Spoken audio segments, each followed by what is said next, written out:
Eric Blanc-Delanolte, bonjour. Bonjour. Bienvenue sur Radio Gaga 42, la chaîne YouTube qui vous fait parler. On va parler aujourd'hui de culture. Avant de vous poser tout un tas de questions, j'avais une question peut-être qui va vous faire sourire. Pourquoi ce lieu s'appelle aujourd'hui l'Opéra? Et j'ai la sensation ou l'impression qu'il n'y a pas que des opéras. Non, parce que c'est une maison d'opéra de tradition stéphanoise. Vous savez, l'opéra de Saint-Étienne a toujours très bien fonctionné. Il était au départ théâtre 19e place des Ursules, puis il a brûlé en 1928. Et l'opéra s'adresse à toutes les classes sociales. Et c'est un genre culturel qui est fait pour toutes et pour tous, qui est intemporel et qui est universel. Donc c'est un opéra parce que nous présentons le genre lyrique, le genre chorégraphique et le genre symphonique et la musique dite plus ou moins savante. Après, ça n'empêche pas d'avoir une programmation parallèle, justement parce qu'on dispose d'une très belle salle et qui nous permet d'accueillir du théâtre de divertissement, du jazz, le festival des Sept Collines. Mais c'est un opéra à part entière, reconnu comme tel dans la Réunion des opéras de France, parce que nous produisons de l'opéra et nous proposons au public tous les genres qui sont liés justement à une maison d'opéra. Quand on évoque le mot opéra, je ne sais pas si c'est une erreur de ma part ou peut-être de beaucoup de gens, on a ce côté un peu élitiste. Et j'ai l'impression que dans votre catalogue, dans votre programmation, finalement, vous vous adressez à tout le monde. Comment on arrive à faire comprendre aux gens que l'opéra, c'est pour tout le monde? C'est très difficile parce que justement, comme vous venez de le souligner, tout à chacun pense que c'est élitiste. Ce n'est pas du tout élitiste. L'opéra a été créé, comme je le disais à l'instant, pour le peuple dans le bon sens du terme. C'est populaire. C'est quelque chose qui fait appel aux émotions, un peu comme le football. Je compare souvent le football et l'opéra parce que c'est une émotion. Alors après, on a le droit de ne pas aimer. Il y a des gens qui n'aiment pas le foot, il y a des gens qui n'aiment pas l'opéra, et vice-versa. Donc c'est un genre qui se fait passer pour élitiste alors qu'il ne l'est pas. Alors parfois, on va aussi me dire, oui, mais les prix pratiqués sont trop chers. Non, c'est pas plus cher qu'une place au Zénith, qu'à Geoffroy Guichard. Vous avez des places qui démarrent à 5 euros. Donc 5 euros, on ne peut pas dire que ça soit un tarif qui soit un tarif élitiste. Donc moi, c'est vrai que je m'insurge en faux contre cette idée d'opéra qui serait élitiste. C'est tout le contraire, et c'est ce qu'on essaye de prouver par nos campagnes de communication. Vous le voyez d'ailleurs, on fait appel à des Stéphanoises, à des Stéphanois qui candidatent pour un casting. Tout le monde peut figurer sur la planète parce que c'est ouvert à toutes et à tous. Mais il ne faut pas s'interdire d'aller à l'opéra. Après, on a le droit de ne pas aimer, mais c'est pas élitiste de ne pas aimer. Quand vous dites on a le droit de ne pas aimer l'opéra, on ne va pas aimer peut-être un spectacle, mais dans tout le catalogue, il y a forcément des choses qui vont nous attirer, nous plaire, nous créer des émotions. Non, on a le droit de ne pas aimer le genre. Vous savez, le football. Le genre, vous voulez dire? Oui, le football. Encore une fois, je parle du football, mais il y a des gens qui détestent le foot. Bon, la Coupe du Monde qui va arriver dans un mois et demi, c'est un événement planétaire qui sera suivi par des milliards de personnes. Bon, vous en avez aussi d'autres milliards qui n'aiment pas. C'est leur droit. L'opéra, c'est un peu la même chose, puisqu'encore une fois, ça fait 400 ans que le genre existe. Donc bon, au bout de 400 ans, on peut se dire, comme un artiste de showbiz qui chante encore après 40 ans, se dire que bon, c'est pas si mal que ça. Et quand c'est sur la planète entière, c'est que ça fait vivre ces émotions.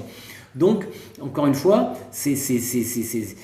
on ne peut pas parler d'élitisme quand on parle d'opéra, mais on a le droit de ne pas aimer. On a le droit. Mais encore faut-il venir fréquenter les bancs, les sièges, les fauteuils du Grand Théâtre Massenet. Parce que si on ne vient pas, parce que vous avez aussi beaucoup de gens qui disent « je n'aime pas », ils ne savent pas de quoi ils parlent. D'autant plus qu'on peut faire une petite parenthèse avec le Théâtre Massenet, qui a une belle histoire à Saint-Étienne. Tout d'abord un théâtre dans le centre-ville, à côté des Ursules, qui a brûlé. Ensuite, il y a eu aussi une maison de la culture qui s'est donc transformée en opéra. C'est toute une histoire qui partage les couleurs de Saint-Étienne. Bien sûr, mais encore une fois, quand vous allez aux archives municipales, vous allez demander des documents sur l'opéra, vous avez des pétitions au 19e siècle de Stéphanoises et de Stéphanois qui s'insurgent sur l'éventualité de supprimer la saison lyrique. Ça, c'est pas moi qui l'invente, c'est les archives stéphanoises. Bon, donc c'est une réalité. Hein. Tous ceux qui regarderont ou écouteront ce reportage, aucun d'entre eux n'est né. Bon, donc c'est une réalité. Je vous engage à aller justement jeter un œil aux archives municipales. Vous avez une programmation qui est très très riche, on va en parler. J'ai aussi, en cherchant, en regardant, en découvrant, j'ai l'impression que l'opéra, ça se rapporte beaucoup à l'Italie parce qu'on a souvent des spectacles avec des consonances italiennes et j'ai vu l'italienne, pardon. Je vois aussi beaucoup de gens qui viennent de l'Italie Finalement, est-ce que c'est l'opéra, ça a été inventé par l'Italie ou alors Oui, l'opéra. Ou alors c'est italien. D'ailleurs, vous avez une affiche en ce moment sur les panneaux en ville qui vendent, je ne sais pas si c'est l'Italie ou un produit italien, ah oui, mais qui justement dit nous avons inventé les pâtes, la pizza et l'opéra. Sur fond bleu et pardon jaune. Sur fond bleu et jaune. Oui, peut-être bien, voilà, c'est ça. Donc c'est pas moi qui le dis, vous voyez, c'est cette affiche. L'opéra, la tradition, c'est qu'il soit notamment italien, bien évidemment, allemand et français. C'est pour ça que lorsque nous proposons des titres, ils sont bien évidemment avant tout français parce que nous sommes spécialisés dans la musique française, mais aussi italien ou allemand. Après, vous avez bien sûr des opéras anglais, des opéras tchèques, des opéras russes. Bon, il y a tout un éventail, puisque, encore une fois, c'est universel et international, l'opéra. Mais nous, encore une fois, étant spécialisés de la musique française, on essaie de proposer un peu plus italien ou de Mozart, parce que ce sont de grands tubes. Et il faut aussi des grands tubes, et il faut bien avouer que les Italiens, ils en ont produit quelques-uns. Quel est votre parcours? Comment vous êtes arrivé à Saint-Étienne? Comment vous êtes devenu directeur de ce lieu mythique? Vous savez, après, comme tout à chacun, j'ai candidaté. Ouais. Une annonce est parue. Mais vous aviez une formation avant, bien évidemment. Une formation, oui et non. Moi, j'ai débuté ma carrière comme administrateur général du théâtre du Lucernaire, qui est un centre national d'art et d'essai à Paris, en fin 1992, donc ça date un petit peu. Et puis ensuite, j'ai postulé à la fonction d'administrateur de l'Opéra de Saint-Étienne, qui à l'époque s'appelait Esplanade, puis qui est devenu Opéra-Théâtre, avant d'être désormais Opéra tout court. De Saint-Étienne. J'ai postulé et Jean-Louis Pichon, qui était le directeur, m'a pris comme administrateur et directeur adjoint. Ensuite, je suis parti comme administrateur à l'Opéra National du Rhin, en Alsace. Je dis en Alsace parce que l'Opéra National du Rhin, c'est Strasbourg, Mulhouse et Colmar. Et puis après, je suis arrivé en 2014 en faisant acte de candidature. C'est tout simple, hein. Il faut faire acte et puis avoir la chance. Et vous aviez cette fibre artistique, ce goût pour l'opéra? Oui, pour l'opéra et pour la culture en général, pour le théâtre. J'ai commencé par le théâtre du Lucernaire, c'est avant tout du théâtre. Alors j'avais cette fibre parce que mon père était lui-même adjoint à la culture à Sainte-Maxime, puisque je suis originaire du Var de Sainte-Maxime. Donc tout enfant, tout jeune, j'ai goûté un peu au théâtre, à la musique, et c'est vrai que ça m'a intéressé, ça m'a plu. Voilà, après, il n'y a pas de secret, hein, c'est pas quelque chose qu'on fait en coup de feu ou en Non, mais c'est bien de mercenaire. situer un peu comment on fait, comment on devient. Et justement, en tant que directeur, c'est quoi vos prérogatives? Quelle est votre... La programmation. Ouais, seulement la programmation? Bah, c'est déjà pas mal. Parce qu'un lieu... C'est vrai que quand on voit l'épaisseur du catalogue, il y a du travail. Non, mais quand je dis la programmation, c'est tout ce qui va ensuite avec. Servir un budget qui est dédié à la programmation, servir aussi un certain nombre d'agents qui sont dédiés à la dite programmation. Donc il faut manager. Un opéra, un théâtre, c'est une entreprise. Tout à fait. Ça se manage comme une entreprise. Ça a les mêmes problématiques. On doit aussi... mettre en place un acte commercial. Même si on vend entre guillemets de la culture ou de l'art, ça reste aussi un acte commercial. Donc ça se gère. Donc quand je dis ma prérogative, c'est la programmation, parce que c'est l'essentiel, c'est ce que nous produisons. Et la création. Et la création, nous produisons cela et il faut bien évidemment ensuite gérer tout ce qui permet cette création. Sans budget et sans technicien ou artiste pour servir à des programmations, moi tout seul je fais rien. Hein. Aujourd'hui, le budget, c'est quoi? C'est des subventions? C'est les subventions, billets? C'est quoi le budget? C'est pas une subvention, nous sommes un service municipal, donc avec une ligne budgétaire qui est répertoriée à la ville de Saint-Étienne.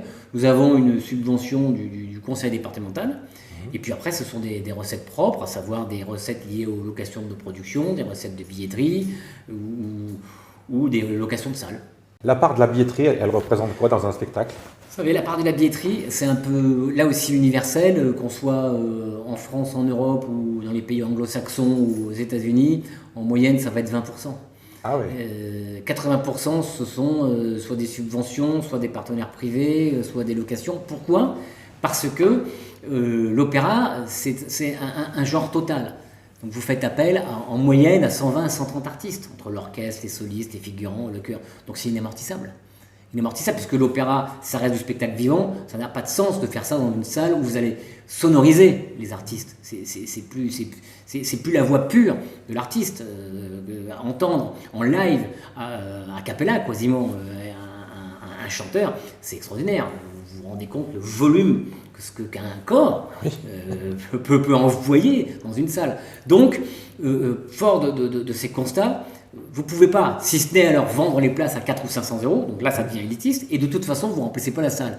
Vous vous retrouvez avec le même chiffre d'affaires, parce qu'au lieu d'être à 100%, vous allez être à 15-20%. Donc vous avez vendu 5 fois plus cher, vous avez fait 5 fois moins de gens, donc vous avez la même recette, donc toujours le même rapport, 80-20.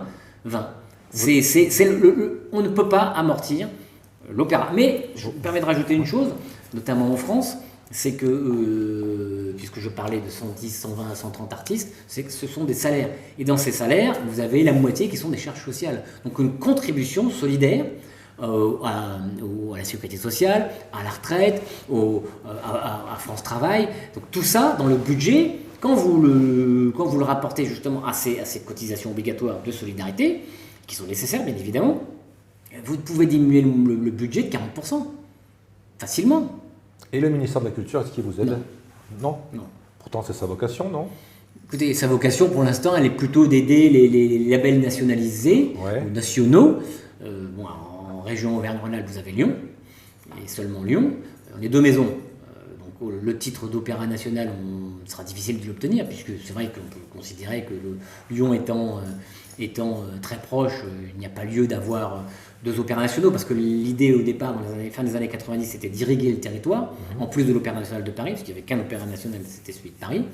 Maintenant, rien n'empêche, et nous y travaillons, d'avoir un autre label qui est Théâtre lyrique d'intérêt national. On y travaille, et c'est ce qui permettrait, je l'espère, à l'État de rentrer dans le budget de l'opéra. Mais pour l'instant, à ce jour, non, l'État n'intervient pas. On a beaucoup parlé de programmation, mais on n'est pas rentré dans le détail. En aparté, vous m'avez dit que vous travaillez déjà sur les saisons qui viennent dans 2, même voire 3 ans. Comment on travaille là aussi pour programmer une saison? On a des contacts, on a des projets, on a des envies. Ça se passe comment techniquement? Bien sûr. On a des envies forcément. Après, il y a les réalités qui nous rattrapent. Une saison lyrique, ça se travaille 2-3 ans en amont. Donc là, on travaille 28-29. 26-27 que nous venons de lancer, c'est prêt depuis 2 ans. Parce que un chanteur, entre guillemets, ça se réserve très en amont, parce qu'il peut pas. C'est un muscle, l'organe vocal. Donc il peut pas chanter comme au théâtre, on va jouer tous les jours, il va chanter 50 à 60 fois dans l'année. Donc ça veut dire que les artistes de qualité sont peu nombreux, donc il faut les réserver 2-3 ans en amont. Puis après les créneaux, parce qu'on parle d'une page blanche. Vous avez la musique, certes, vous avez le livret, mais après nous on crée. Donc il faut le temps de prendre contact avec un metteur en scène, qui nous fasse une proposition, une maquette, qu'on voit un petit peu si ça rentre dans le budget. Ensuite préparer les échantillonnages, ensuite construire les décors, fabriquer les costumes, tout ça prend du temps. Et le caler dans une saison avec tous les paramètres qui sont liés à une entreprise. Un théâtre, je le disais à l'instant, reste une entreprise avec des contraintes, des paramètres, et on ne peut pas faire tout et n'importe quoi. Fort heureusement d'ailleurs, vous avez des conditions de sécurité, vous avez le droit du travail, vous avez un certain nombre de choses à prendre en compte. Donc tout ça, il faut le caler. Et on cadre d'abord le lyrique en premier lieu, parce que quand c'est de la création, il faut les répétitions, c'est 4 à 5 semaines d'immobilisation du plateau. Donc tout ça, c'est lourd, en fonction aussi des vacances scolaires. Qu'on connaît d'ailleurs de plus en plus tard, parce que l'idée c'est de bloquer le plateau quand il y a les vacances scolaires et d'avoir les représentations en vacances scolaires. Donc tout ça, c'est une mécanique que l'on a par rapport à une logique de programmation de vacances scolaires par l'éducation nationale. Et je parle de logique parce qu'on les a maintenant au dernier moment. 27-28, on n'a pas les vacances scolaires. Donc on imagine ce qu'elles pourraient être. Et ensuite, un an et demi avant, on va caler le symphonique, et puis la danse, puis la musique. Quand vous dites on crée, à partir d'un spectacle comme Carmen, qui est connu mondialement, vous avez des libertés ou alors vous avez un cahier des charges à respecter? Non, on a une totale liberté. Ouais. En fait, c'est la légitimité artistique, c'est que moi je propose le projet au metteur en scène, et ensuite, si ça rentre dans le cadre budgétaire, je découvre moi aussi ce que le metteur en scène va proposer. Alors le livret et la musique de Carmen, on les connaît, mais ensuite, c'est un projet. S'il décide de me faire ça dans une bouche du métro, il fait ça dans une bouche du métro. Ça veut dire que si on vient voir Carmen à différents endroits, on aura différents spectacles chaque fois? Carmen, ou un autre, le plus je dis Carmen parce que c'est le premier sur la liste. Non, mais c'est le plus joué dans le monde. Forcément, des Carmen en 26-27, vous en avez beaucoup. Mais les mises en scène seront totalement différentes. Ça sera la même musique, le même livret, mais la scénographie, la mise en espace sera totalement différente. Donc c'est un spectacle unique. que vous allez avoir à Saint-Étienne. Et lorsque l'on ne le crée pas, qu'on le réalise, c'est le cas pour l'année prochaine pour Roméo et Juliette, ça veut dire que la création a déjà été faite, mais ce sont avec notre propre orchestre, notre propre chœur et nos propres solistes. Ça veut dire que vous allez avoir la mise en scène qui aura été faite déjà ailleurs, ça sera le commun, avec le livret et la musique et la partition, mais les chanteurs, la sortie vocale sera totalement différente. Donc c'est là où c'est aussi très intéressant. C'est pas le même comédien qui va déclamer tel ou tel texte, ou le même film que vous allez voir 150 fois. C'est du spectacle vivant avec des artistes qui vont être propres à Saint-Étienne. Donc la Carmen, bon, là on produit, mais si on devait réaliser simplement Carmen, la Carmen que nous aurons, c'est la seule qui sera à Saint-Étienne. J'ai bien compris. C'est de l'idée dit, quoi. C'est pour ça que c'est de la création. Ce ne sont pas des spectacles qui tournent. Et quand on a toute cette machine à mettre en place, quelle est la durée minimum pour un spectacle? Parce qu'on ne le joue pas pour une fois. En fait, on ne peut pas... comme je vous le disais, de toute façon, ça coûte. Donc plus vous allez le jouer, plus il va coûter. Ouais. Puisqu'il faut payer à chaque fois 120, 130 salaires. Vous avez 1000 places, vous avez bien compris que vous ne pouvez pas les amortir. Nous, on va le jouer 3 fois. Vous avez certaines maisons qui vont le jouer 2 fois, d'autres 5 fois, d'autres 6 fois. Ça dépend aussi des budgets et du bassin de population. Il est évident qu'à Paris, vous avez plus de population qu'à Saint-Étienne. À Strasbourg, il y en a plus qu'à Saint-Étienne. Mais à Saint-Étienne, il y en a plus qu'à Bourg-en-Bresse. Et quand vous avez des rendez-vous comme celui-ci qui est important, est-ce qu'il y a des gens qui viennent de loin? Est-ce qu'on sait qu'on a des gens qui viennent de très très loin, ou c'est quelque chose qui est simplement ligérien? Non. Vous avez un tiers de Stéphanois, un tiers de la région, puis un tiers qui vient de très loin. Quand vous venez le dimanche, vous avez des bus qui sont garés sur les parkings de gens qui viennent de l'Isère, qui viennent de PACA, et qui viennent d'un peu partout. Et quand c'est un titre très rare, comme La Belle au Bois dormant cette année, ou Roland Roncevaux pour la saison à venir, vous avez des gens qui vont venir des États-Unis. Alors c'est pas par bus, ni par avion. Si, ils vont venir en avion, mais pas en masse. Ils vont venir à 2 par-ci, 3 par-là, parce que ça va être unique. C'est-à-dire que dire j'ai vu Carmen, dans le monde de l'opéra, c'est assez facile. Encore que, comme je le disais, à Saint-Étienne, la mise en scène sera unique. Mais dire j'ai vu Roland à Roncevaux, si vous n'êtes jamais venu à l'opéra et que vous venez voir Roland à Roncevaux, vous allez coucher tout le monde sur la planète, puisque personne ne l'aura vu depuis 130 ans. Donc vous couchez tout le monde. Donc les admirateurs de l'opéra, rares, ils vont venir parce que l'événement de l'opéra en 2027, ça va être Roland à Roncevaux. Ça veut dire que non seulement on vient voir un spectacle, mais on fait vivre tout un bassin. C'est parce que ces gens-là, ils viennent à l'hôtel, ils viennent au restaurant, et c'est tout ce côté qu'on n'imagine finalement pas quand on reçoit une plaquette ou qu'on voit une affiche pour un spectacle. Mais en fait, il y avait eu une étude il y a quelques années de cela, ça reste une étude, ça vaut ce que ça vaut, mais qui démontrait qu'1 euro investi rapportait 1,14 €. Justement, par les retombées indirectes de l'hôtellerie, de la restauration, de la consommation du public qui pouvait venir à Saint-Étienne voir un opéra. Parce que forcément, ceux qui viennent de loin, l'opéra se terminant à 23 h, ils vont coucher à Saint-Étienne. Et sans compter les artistes. Comme je vous le disais, c'est 110, 120 artistes. Ils consomment aussi. Hein. Bien évidemment. Et ça ne rentre pas dans les budgets. Mais cette étude démontrait que finalement, pour une ville, c'était rentable, sauf que on ne peut pas le toucher du doigt puisque ça ne rentre dans qu'une case budgétaire. C'est souvent ce qui arrive d'ailleurs dans les bilans, on ne voit pas tout ce qui est en périphérie. Quand vous parlez d'un Américain qui vient voir un spectacle à Saint-Étienne, moi je vous demande comment il fait pour le savoir. C'est là où il y a le rôle de la communication. Comment il sait qu'à telle date à Saint-Étienne il va venir voir Roland de Roncevaux? Ou à Roncevaux, pardon. C'est le rôle de la communication, et puis après on est dans des réseaux. Opéra Europa, la Force musicale, Hermès des Opéras de France, il y a des bases de données qui sont consultées par les férus d'opéra. Là je parle vraiment des férus d'opéra c'est un peu plus élitiste, ceux qui pensent qu'à ça. Donc là oui, il y a ce côté un peu élitiste de celui qui va consulter toutes ces bases de données, donc il va le savoir comme cela, parce que forcément au fin fond du Texas, je ne suis pas sûr que le Texan moyen entre guillemets va savoir qu'à Saint-Étienne on a un Roland à Roncevaux. On en a beaucoup parlé de ce Roland à Roncevaux. Vous avez dit que ça fait 130 ans qu'il n'a pas été joué. 1905 en fait, 120 ans. 120 ans. Si on est précis. Comment ça s'est passé? Là aussi, on est riche de questions. On a envie de savoir comment vous avez décidé de proposer ce spectacle. Qu'est-ce qui vous a poussé? Est-ce qu'il y a eu des rencontres? Est-ce qu'il y a eu comment ça s'est passé finalement, tout simplement? Moi, depuis que j'ai pris la direction de cette maison en 2014, qui était spécialisée de musique française, j'ai décidé de chaque saison pouvoir présenter un ouvrage français tombé un peu dans les oubliettes, qui n'avait pas été joué depuis 110, 120, 130, 140 ans, voire plus. Et je me suis un peu rapproché de Palazzetto Brunzen dans sa vocation, de façon à ce qu'il puisse nous proposer des œuvres qui pourraient être exhumées, étant entendu qu'il fallait, pour moi bien évidemment que ça soit français, mais surtout que le titre soit évocateur, un peu pour le grand public. Pas un titre justement trop élitiste qui pourrait faire croire que bon, voilà, on va venir s'emmerder. Donc quand je propose Dante, Lancelot, La Belle au bois dormant, et là Roland à Roncevaux, ça évoque quelque chose. Donc pas dans le monde de l'opéra, parce que forcément si ça a été oublié c'est que il y a un souci, mais dans La Belle au bois dormant tout le monde connaît, mais pas dans l'opéra. Donc on fait aussi venir de nouveaux publics. Donc mon process, c'est de partir de cette idée que j'avais en 2014 et de la reproduire chaque saison avec l'aide du Palazzetto Brunzen, dont c'est la spécialité. Ensuite, ils nous font des propositions. Puis après, moi, je tranche aussi en fonction des effectifs, en fonction du budget, en fonction d'un certain nombre de paramètres. Parce que vous avez aussi des opéras grandioses, mais qui font appel à trop de musiciens, qu'ils soient du chœur ou de l'orchestre. Et on n'a pas, nous, la voilure suffisante budgétaire pour pouvoir les engager. Donc il y a toute cette réflexion.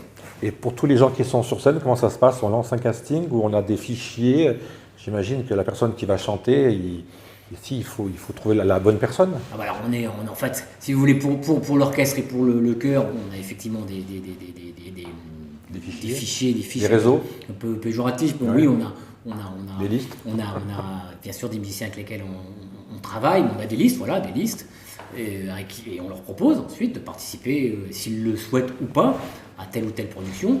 Et puis après, pour les artistes solistes, les solistes dans un opéra, c'est 4, 6, 8, allez, 9 maximum. Et là, on travaille avec des agents. On a des agents que l'on connaît, qui nous connaissent. Et puis, moi, j'ai Giuseppe Gradioli, qui est notre chef principal, qui justement est chargé de ce casting. Donc, il se rapproche de ses agents. Et ensuite, on voit si l'artiste est disponible, si ça l'intéresse. Bon, parfois, on a aussi des agents parfois même souvent, qui nous proposent leur artiste. Et c'est nous qui décidons au final, sachant néanmoins qu'il y a aussi l'aspect budgétaire, l'aspect du cachet, et que l'artiste est en droit aussi de souhaiter un cachet plus ou moins important. Et c'est nous, là aussi, qui allons décider au final. Si c'est pas possible, c'est pas possible. Si on peut pas mettre le prix, enfin, on pourrait toujours, mais ça serait au détriment d'autres spectacles. Moi, je veux pas tout payer à tout prix. Il y a un équilibre à avoir au niveau de la programmation, mais c'est vrai que sinon, on pourrait dire, tiens, tel ou tel artiste qui vaut une fortune, bah viens. Non, on pourrait se le permettre, sauf que ça serait pas très sain. À Saint-Étienne, je crois qu'on dit déshabiller l'un pour habiller l'autre. Oui, voilà. Donc c'est pas en tout cas ma philosophie. Tous ces spectacles qui vont arriver dans cette saison, est-ce qu'il y a un public type? Est-ce qu'on peut dire qu'on s'adresse aux 7 à 77 ans? Oui. Comment ça se passe? On a des cibles, comment on évalue un peu le public qu'on va recevoir? Comme je vous le disais, l'opéra c'est intemporel, universel, c'est pour toutes et pour tous. Donc il n'y a pas de cible. C'est vraiment, venez comme vous êtes, tentez la découverte, avec toujours l'idée aussi, je le dis et je le répète, de partir en vous disant ça ne m'a pas plu. Ce qui est important, je l'ai dit à la conférence de presse, c'est aussi de penser on a le droit de s'ennuyer. C'est comme un match de foot. On est toujours au foot, mais vous allez voir un match de foot, vous n'allez pas pendant 1h30 être en extase. L'opéra, c'est pareil. Mais quand l'émotion va venir, elle va être extraordinaire, elle va être décuplée. Et donc, c'est en ce sens que je dis, oui, c'est de 7 à 77 ans. Venez découvrir. Donc, il n'y a pas de cible, ça serait élitiste. Moi, j'ai pas de cible. Vous venez comme vous êtes. Vous êtes cadre, pas cadre, ouvrier, jeune, moins jeune. Il n'y a aucune sélection de public. C'est vraiment pour tout le monde. Mais il y a peut-être des spectacles qui s'adressent plus à des enfants, d'autres à des gens plus âgés, d'autres... Bien sûr. C'est sûr que c'est une programmation qui est large. Qui est très large, bien évidemment. Après, on a aussi une programmation au Théâtre Copeau, la salle de 300 places, qui est au 5e niveau de la maison, de l'opéra, qui propose un certain nombre de spectacles pour les scolaires et qui peuvent se voir aussi en famille. Mais c'est sûr que c'est plus dédié à des publics dits jeunes. L'opéra, Roland Roncevaux, venez pas avec votre enfant de 7 ou 8 ans. Ça sera trop jeune. Même La Belle au bois dormant. Attention, La Belle au bois dormant, ça reste de l'opéra. Donc c'est vrai que c'est un peu jeune parce que c'est aussi un peu long. L'opéra, quand je dis c'est un peu long, c'est La Belle au bois dormant, c'était 2h10 de musique. Et ça fait long pour un enfant. Peut-être pour un adulte aussi. Peut-être aussi pour un adulte, mais... Puisque vous avez dit qu'on a le droit de s'ennuyer. Mais on a le droit de s'ennuyer, mais forcément, mais c'est ça. En fait, on va culpabiliser en se disant oui, c'est pas pour moi, ça me plaît pas, parce que oui, je me suis ennuyé à tel ou tel moment. Puis on va perdre pied. C'est dommage parce qu'on perd justement ce moment d'émotion qui arrive à un moment ou à un autre, comme pour le foot. Et je parle souvent du foot parce que on a le droit de ne pas aimer l'un ou l'autre genre, mais quand c'est partout, par toutes les races, tous les peuples, tout le monde, oh, il faut se poser la question de savoir si c'est pas soi-même qui a un problème de dévalorisation d'un genre. Moi, je pars du principe quand c'est universel, quand c'est tout le monde, c'est que moi je me remets en question. Mais je me remets en question de façon positive, en me disant après, bon, moi j'aime pas, j'assume. Mais voilà, je dis pas, ouais, c'est nul, c'est pas intéressant, c'est n'importe quoi. C'est jamais nul, c'est juste qu'on a moins d'attirance pour certaines choses Voilà. et plus pour d'autres. Exactement. On va rentrer un peu dans les chiffres. Je vois 3880 abonnés. Est-ce que c'est quelque chose de bien ou alors vous aimeriez plus d'abonnés ou alors il y a un juste équilibre entre les abonnés et les gens qui viennent comme ça au dernier moment? C'est ça en fait, c'est un juste équilibre. Donc les 3880, c'est un peu plus que la saison précédente. Moi je cherche pas, j'ai pas une politique de tout abonnement parce que justement on remplirait plus les salles d'abonnés mais il y aurait moins la possibilité pour celui qui ne veut venir voir qu'un titre de venir à l'opéra. Si moi je suis logique avec mon propos et que la maison est ouverte à toutes et à tous, il faut bien que je laisse des possibilités. Parce que quand vous avez Carmen, si je ne laisse pas des possibilités au tout public de souhaiter ne venir voir que Carmen, je vais avoir des abonnés. Et j'aurai que des abonnés si je le souhaitais. Et ça, c'est pas une bonne chose à mon sens. Parce que vous avez le droit de dire, voilà, je ne viens voir que Roland Rossevaux, je ne viens voir que le ballet de Merzuki, je ne viens voir que Pietragala, je ne viens voir que tel spectacle musical. Je ne viens qu'une fois. Voilà. Bien sûr, je souhaite que les personnes viennent un maximum dans cette maison. Mais je dois leur laisser la possibilité de venir qu'une fois. Donc le nombre d'abonnés, entre 3500 et 4000, moi c'est mon objectif. Je vois aussi 90% de taux de remplissage. Ouais. Quand on voit 90%, on a l'impression que c'est un chiffre qui est finalement assez énorme. Est-ce que c'est bien ou alors il y a des villes qui font mieux? Est-ce que vous voulez faire plus? Quelle est aussi la stratégie là? Je vais vous dire que... L'idéal c'est 100%, j'imagine, mais évidemment, mais c'est impossible. Mais il y a toujours un qui est malade, quoi. C'est impossible. Non, parce que ça, celui qui réserve, qui paye sa place, on le comptabilise. Ouais. C'est pour ça que des fois, la salle va être pleine et puis on va dire tiens, il y a quelques sièges disponibles, on nous a dit que c'était plein, c'est faux. Non. Après, vous avez des gens qui ont réservé, payé leur place, puis ils sont malades, ils viennent pas. Bon, le siège, forcément, est disponible. Donc, dans ces 90%, c'est une moyenne. Vous avez des spectacles qui font 100%, et puis vous en avez d'autres qui vont faire 70, 75%. Donc c'est sur cela qu'il faut travailler. Mais en même temps, comme on prend quelques risques, c'est plus difficile. C'est plus difficile de remplir Roland Rossevaux que Carmen. J'imagine. Forcément. Si je suis pas... Carmen, on va faire 100%. Roland Rossevaux, on va essayer d'atteindre un maximum les 100%. Mais donc cette moyenne de 90% avec 150 levées de rideau, c'est pas sur 5 ou 10 levées de rideau, c'est énorme. C'est peut-être un peu moins sur les fiches que vous avez, mais en moyenne c'est 150. Ça va être le cas l'année prochaine. Donc c'est extraordinaire. Alors, faire mieux, oui, 91%, 92%, mais ça veut tout dire et rien dire, parce qu'après... C'est juste pour se situer un peu dans la tête. On peut toujours, vous savez, faire croire à certaines choses, et puis on va faire du plus facile. Bon, c'est sûr que vendre aussi un récital de piano, c'est plus difficile que vendre Turandot. On va revenir à la programmation. Quels sont les spectacles à ne pas rater ou que vous nous conseillez, est-ce que vous nous conseillez d'aller voir? Alors, on pose souvent cette question, quelle que soit la saison à présenter, et je réponds toujours en fait la même chose. Je ne peux pas conseiller tel ou tel type de spectacle. C'est pour ça que je vous ai posé la question. Pour deux raisons. La première et la seconde. Non, la première, c'est que ça serait faire insulte au spectacle que je ne vais pas proposer. Tout à fait. Et la seconde... Le peur de l'oubli en général. Oui, voilà. Et la seconde, c'est que ça dépend de vos goûts. Également. Vous préférez la danse, ça va être un spectacle de danse. Vous préférez donc un grand classique ou de la danse urbaine. Dans la danse, ça va être deux types de chorégraphies différentes. Dans l'opéra, c'est pareil. Vous voulez un grand classique vous aurez Carmen. Vous voulez de la nouveauté, vous avez Roland Roncevaux. Vous préférez la musique dans une petite salle, vous avez les récitals à Copo. Ça va dépendre On a vraiment un choix varié. Oui, voilà. Et en fait, il y en a tous les goûts. Il y a pour tout le monde, pour tous les goûts. Vraiment pour tous les goûts. Alors après, c'est ce que je disais à la présentation de saison, rien ne vous empêche de toucher un petit peu à tout. Parce que comme l'Opéra de Saint-Étienne est l'opéra le moins cher de France, rien ne vous empêche de prendre un ballet, même d'en prendre deux, de prendre deux opéras, de prendre de la musique, d'aller voir un petit peu tout ce qui s'y passe, pour découvrir. Parce que le maître mot, ça reste la qualité.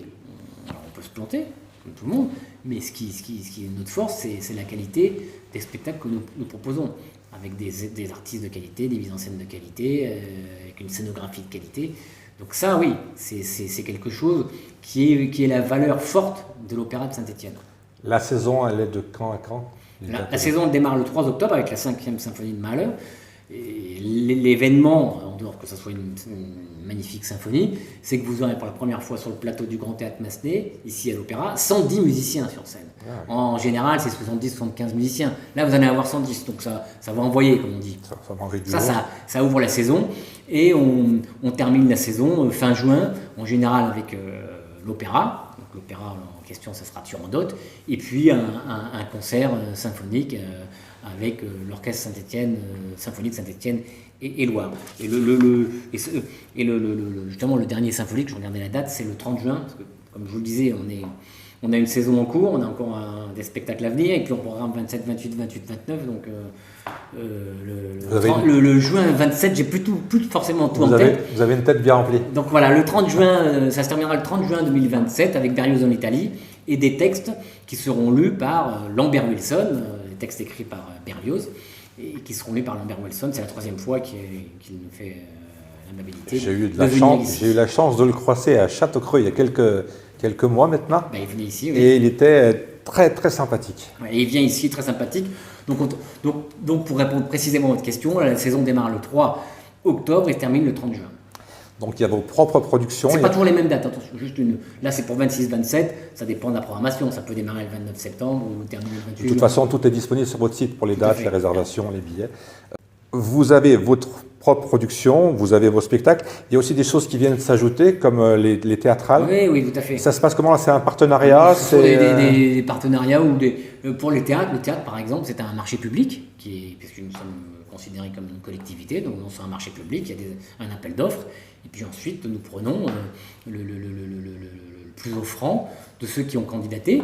Donc ça, c'est pour le théâtre. Le marché propose 5 à 6 spectacles par saison. Donc là, la saison prochaine, ça sera 5 productions de théâtre avec des vedettes. Vous aurez Cornillac, Berléand, etc. Là, cette année, on a eu Sophie Marceau, entre autres. Ça, c'est vrai que c'est un parallèle avec la Comédie, le Centre dramatique national, qui ne peut pas proposer, par son cahier des charges, ce type de spectacle. Donc c'est là où il y a une complémentarité stéphanoise avec les différents lieux. On accueille chaque saison un spectacle du Festival des 7 Collines, fin juin, et un spectacle du Rhino Jazz, début octobre. Vous voyez, c'est un peu du cirque, de l'acrobatie avec le Festival des 7 Collines, du jazz avec le Rhino Jazz. Ça complète une programmation. Puis il y a aussi des locations de salles, toutes simples, qui nous ont permis, par exemple, cette année, d'accueillir Souchon, Laurent Voulzy, Julien Clerc. Donc ce sont des locations de salles. Voilà. Et quand il y a un créneau disponible, on loue la salle, ça fait des recettes, comme je vous le disais, et ça permet aussi à du public de venir découvrir ces artistes. Pour revenir au théâtre, est-ce que vous avez votre mot à dire dans la production, dans la promotion? C'est un marché public. Le titulaire du marché propose... et il est libre. Il est libre dans sa programmation. Alors après, bien évidemment, l'intérêt pour lui... c'est de remplir. C'est de remplir parce qu'en fait, un producteur, il est là pour gagner de l'argent. Et en général, on achète ces spectacles. Nous, à Saint-Étienne, on n'achète pas ces spectacles. Ça ne coûte rien au contribuable stéphanois. Il prend ses risques. Donc lui, il a intérêt à ce que ça fonctionne. Nous, aucun risque. Très bien, on a fait le tour. On n'a pas fait le tour des bâtiments parce qu'ils sont très très grands. Qu'est-ce qu'on peut vous souhaiter pour les saisons qui viennent? Que ça continue, que ça dure, parce que on va peut-être manquer un peu d'humilité, mais cette maison fonctionne très bien. La presse est là, les salles sont pleines, le public sort majoritairement ravi. Moi, je l'ai employé cette expression récemment, mais moi, j'adore voir les gens sortir avec un sourire dans les yeux. C'est mieux. Hein. On sent qu'on leur apporte quelque chose et on est très heureux de ça. Ça fait plaisir. Donc, juste que tout ça perdure, parce que, vous savez, quand on lance une saison, c'est toujours un risque. Hein. Moi, la 25-26, je peux le dire, ça a très bien fonctionné. Elle se termine dans 1 mois et demi. Bon, 26-27. Je pense que ça va être très bien puisque je la programme, mais je ne sais pas. Je ne sais pas si ça va fonctionner. Donc il y a toujours ce risque. Donc ce qu'on se souhaite, c'est aussi par rapport au projet qu'on met en place. On y croit, mais c'est le public qui décide. Le public décide de ne pas venir, ça ne sera pas bon.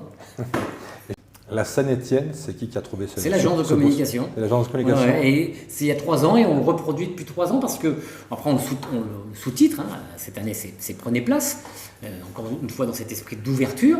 Et ce slogan, la Saint-Étienne, ouais, on s'est dit on va le reprendre parce que moi je trouve exceptionnel. Je veux dire, comment pendant 40 ans on n'y a pas pensé. Il n'y a rien à dire, je crois qu'il n'y a rien à dire, c'est là quoi. Il y a tout. Ouais. Donc oui, ça nous plaît et puis ça devient un peu une marque de fabrique, mais c'est l'agence de communication qui, en l'occurrence, ceci explique peut-être cela, était une des agences de communication des Jeux Olympiques de Paris 2000. Ils avaient déjà utilisé le mot la Seine alors. Je ne sais pas, mais en tout cas, c'est une agence qui, quand on remporte, je pense, l'organisation des Jeux Olympiques, c'est qu'on n'est pas trop mauvais. On va conclure en disant que la Seine est à nous et est à vous également. Et puis on vous souhaite une belle saison. Et puis au plaisir de vous recroiser dans les mois qui viennent. Merci. Et puis de créer encore des beaux spectacles. Merci, c'est tout le mal qu'on se souhaite. Merci à vous. Merci.